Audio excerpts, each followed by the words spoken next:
Hey, welcome YouTube audience. So we're going to be starting to do weekly waiver gems. I run, as some of you who have followed know already, I run my own analytics. They take a couple of weeks to get the data going. We are into week 3, which coincides nicely for the start of bye week season. This week, I think only San Francisco and New York, the Jets, are out this week for bye week. But because it's bye week season and because daily fantasy starts in week 1, I am looking for just really deep sleepers, people that there's a good chance are going to be available in your league. I'm looking for guys that are under 50 to 60% owned throughout the league. I use ESPN to see who is rostered and who isn't. So I'm going to give you 3 people at each position, and let's get going. So the first guy on my list, I'm going to start with the quarterbacks, 3 quarterbacks for you. Daniel Jones, rostered in only 53.5% in the leagues. The reason I say that, it's not because he had 4 touchdowns against the Tampa Bay Buccaneers. It's partially because of that, but it's also because he plays the Washington Redskins defense. The Redskins have been porous, to say the least.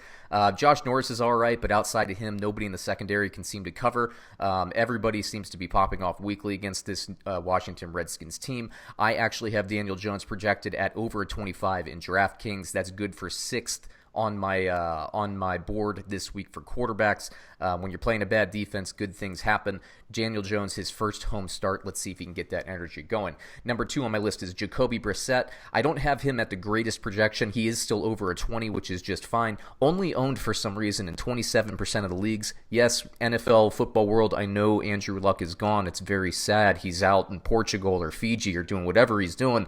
Probably nursing that calf strain, right? But no, Jacoby, he needs to be rostered in leagues. He's very good. He hasn't thrown a lot of interceptions yet. He doesn't have my highest projection this week, like I said, but he is 9th, good enough for 9th on my quarterback projection board. He is playing Oakland this week. I think he'll be good. Last of the quarterback recommendations, the deep gem, the deepest of the deep, Case Keenum, believe it or not, also playing the Giants. So I have two Redskins, 2 people from that Redskins-Giants game. Case Keenum only rostered in 11.9% of the leagues. Look, if you look at the stats, Washington's playing from behind quite a bit. He had a tough game against the Bears, still got 2 touchdowns. McLaurin's doing quite well there. Paul Richardson's doing okay there. I do think they're going to use running backs out of the backfield. Spoiler alert, one of those guys is going to be in my running back list this week. 11.9%, he's going to be available for you. I have him at over 25. I actually have him outscoring Daniel Jones this week. He might throw some interceptions, but interceptions aren't going to hurt you too bad. I think he's over a 25 this week, certainly over a 20 against a Giants team that's giving up some points as well. I think this is probably going to be on the over if you're on the betting team. Divisional matchup, New York Giants. I think there will be points on both sides. I have Case Keenum going for as high as 5th this week in my quarterback projections. Like I said, bad defenses, good things happen in fantasy sports when you play against a bad defense. Moving it on to running back, there's actually a Redskin and a Giant on this list as well. I'm going to start with the Giant, Wayne Gallman. Do I think he's going to do as well as Saquon Barkley does in this offense? No, this is not an apples to apples comparison, but he will have opportunity. I do think the Giants will be playing from ahead. I do think that they will run. Now, I do think the Giants will use a little bit more of a committee than they would have if Saquon Barkley was healthy, but Gallman is only rostered in 53% of the leagues. I don't know where he's going to be at. I have him projected somewhere in that 10 to 15 range. If you're looking for a waiver start, he is a guy that's going to be there for you, and you can have your first shot to see if he's going to be the guy that can supplant, or not maybe supplant, but do a decent job of taking over for Barkley the next couple of months. Once again, the Giants are playing Washington. Now, for the Redskins, I will actually take Chris Thompson. Adrian Peterson hasn't been able to get things going. I think that the Redskins will want to use the screen game a little bit. I think the Giants are susceptible to screen passing. Jay Gruden likes to run the screen pass. He likes Chris Thompson, a couple years ago was really good. Last year, not so good. He was battling injuries. I do think he is a very good candidate to get into the end zone. I have him projected around a 15 thanks to that PPR bonus, so I think he'll score well. Last guy on my list here, Carlos Hyde, surprisingly, is only rostered in 54% of the leagues. This is a guy that is going to lead the short yardage running attack in Houston. Yes, I know this is Deshaun Watson's team. Yes, I know they are predominantly a passing offense. Yes, I know Duke Johnson is also there taking pass receptions, but Carlos Hyde is running well. I think this Houston offensive line will get better and better as the season goes on. Carlos Hyde, I don't have him at the best projection. I actually have him around the 10, but but he's a guy you need to pick up on your waivers and hold as you go through the waiver season. Moving it on to wide receiver. The guy who's actually fifth on my board for wide receivers this week is actually Marquez Valdes-Scantling of Green Bay. I know Green Bay hasn't passed the ball that much, but remember, Philadelphia's run defense is stout. I think Philadelphia, with Alshon Jeffrey back this week, they are going to be harder. I think Deshaun Jackson will still be out. Philadelphia will be able to pass the ball. They will put up teams. I think this is actually going to be the toughest challenge for Green Bay because Philadelphia's run defense is so strong. I think Aaron Rodgers will throw the ball, and I believe that Philadelphia, their off coverage, it's similar to Washington in this way. Behind their first cornerback, they have some question marks back there. They have been giving up passing yardage. I think Devontae Adams is ready to pop off, maybe not this week. I think Valdes-Scantling is the guy that is the more likely to get in the end zone. I have him projected at over a 20 in DraftKings. He is well worth the money there, believe me. Next guy on my list is Mike Williams. I don't have him projected particularly high. Mike Williams of the LA Chargers. Look, he's a guy I watch every single minute of every game. He's a guy that gets a lot of red zone targets. It is only a matter of time before he does what he did last year and has like a 2 or 3 touchdown game.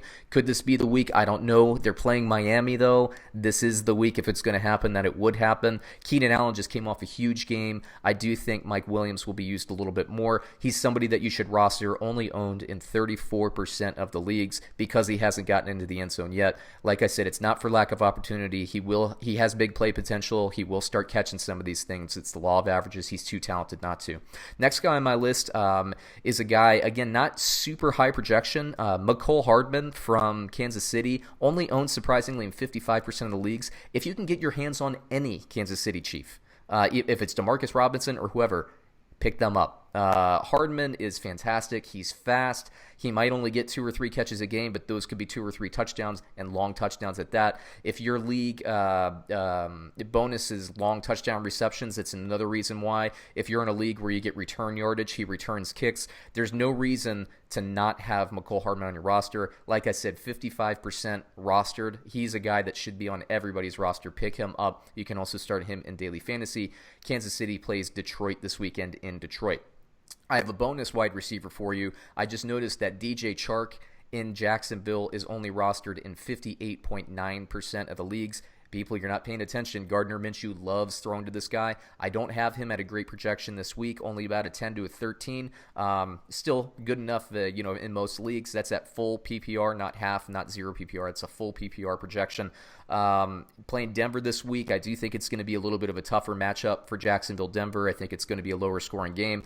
I don't necessarily know if he's the start. You might be able to find better value elsewhere, but he's a guy that's so good, you're going to want to pick him up and stash him on the backside of your roster because it's not a fluke that he's been in the end zone 3 times already this season, and it's not a fluke that he's getting a lot of deep plays. He's a big target. Gardner Minshew likes him.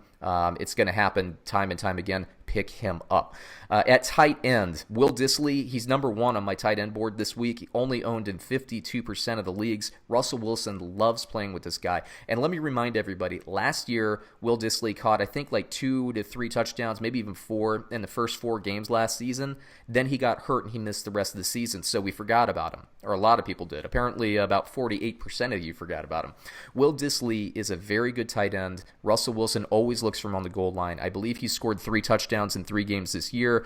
I have him projected against the Arizona Cardinals this week in Arizona to do well, potentially even get in the end zone 2 times this week. I think Russell Wilson's going to have a great game this week, so Will Dissly is my number 1 tight end on my board for waiver gems. Number 2 is Jason Witten, who surprisingly is only rostered in 48% of the leagues, so there's a better than 50-50 chance that he's available in your league. They're playing the Saints in New Orleans. Again, you're looking at quarterback chemistry and red zone opportunity. In every single game this year, Dak Prescott has tried to hit Jason Witten. Now, he hasn't gotten in the end zone. I don't think he did last week, but he got a lot of yards. Witten is reacclimating himself to the NFL game. He's going to get better and better as the season goes on, and he's always open, and Dak Prescott looks for him. So pick up Jason Witten. You can feel good if you miss out on Dissly. I think Witten is a great one. Lastly on my list, again, I'm shocked by this, but Eric Ebron is only rostered in 46% of the leagues. Look, I know Jacoby Brissett out there. We talked about him. I know he's not Andrew Luck, but he's pretty darn good. Touchdown to interception ratio is good. And keep in mind, with T.Y. Hilton banged up with that quad injury, with Devin Funchess on the injured reserve, who else is Indianapolis going to be looking for on the goal line? Marlon Mack is still going to be running the ball well. This team will move the ball. I do think Paris Campbell will do well, but when you get to the goal line, they're going to be looking for Ebron, and they're going to be looking for Jack Doyle. So Ebron at 46%, big target, caught a lot of touchdowns last year. I know he hasn't really gotten into the end zone too much this season, but again, I've been watching the games, and they're trying to throw the ball to him. He's going to have opportunities. Pick him up if you need a starter. Moving it on, less interesting to me, but we have defense and kicker. Defense, first one on my list is the Chiefs. They are playing the Lions. I think the Lions are going to have a tough time moving the ball against the Chiefs. The only hesitation I have for playing the Chiefs against the Lions is the Chiefs are up by so much every game that teams tend to get cheap yards later once the team starts to go to prevent and all that. Not my favorite. It's always kind of a risk, but the Chiefs are only rostered in 12% of the leagues. But they do have Tyrann Mathieu. They do rush the quarterback pretty well. I thought they did well against Baltimore, even though that game was, they gave up 25 points. I think they can have a nice game against Detroit.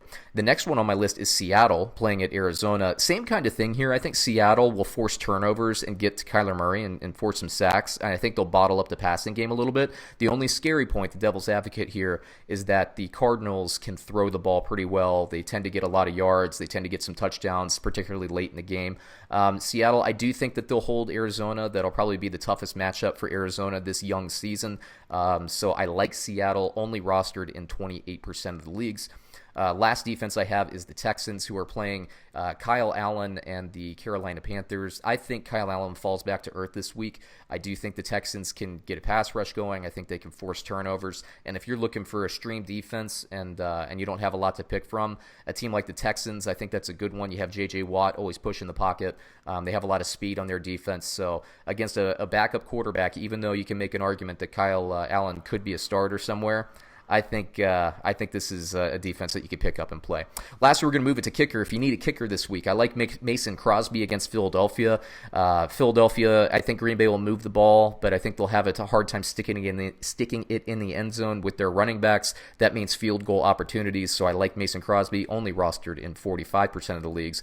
Same argument here for my second kicker, Matt Bryant. For Atlanta, 44% owned and rostered in leagues. They're playing Tennessee. Again, I think Atlanta has no problem moving the ball, but I think Tennessee's defense is tough enough to keep them out of the end zone a couple of times, which means more field goal opportunities, and Matt Bryant is pretty accurate. Last on my list here for the kickers, Aldrick Rosas for the Giants. I think that's a high-scoring game, only owned and rostered in 14% of the leagues. I think the Giants, when they get into field goal position, I don't think they're going to be going for it a lot on fourth down against a team like Washington. I think they'll take the points. So again, I like the field goal opportunities for those three kickers. There's a full week of deep waiver plays. You could call it desperation waiver plays. You can also use these for daily fantasy budget plays, particularly Will Dissly, who I love. Case Keenum is going to be cheap. Daniel Jones is going to be inexpensive. Marquez Valdez-Scantling, I think, will also be inexpensive. A guy like Chris Thompson. There are some top 10 guys that I have in my computer projections that will be inexpensive. So I wouldn't say fill your roster with all those guys, but if you're looking for one daily fantasy sleeper, taking a couple of these guys would be a good idea. So there you go. Like us, subscribe to our videos. We'd appreciate it. That's how we grow our channel. If you agree or disagree, please let me know. And if you have some sleepers that you like this week that you haven't, please comment. I'd like to hear your thoughts, and I'll be interactive and reply to you as well. Thanks, everyone.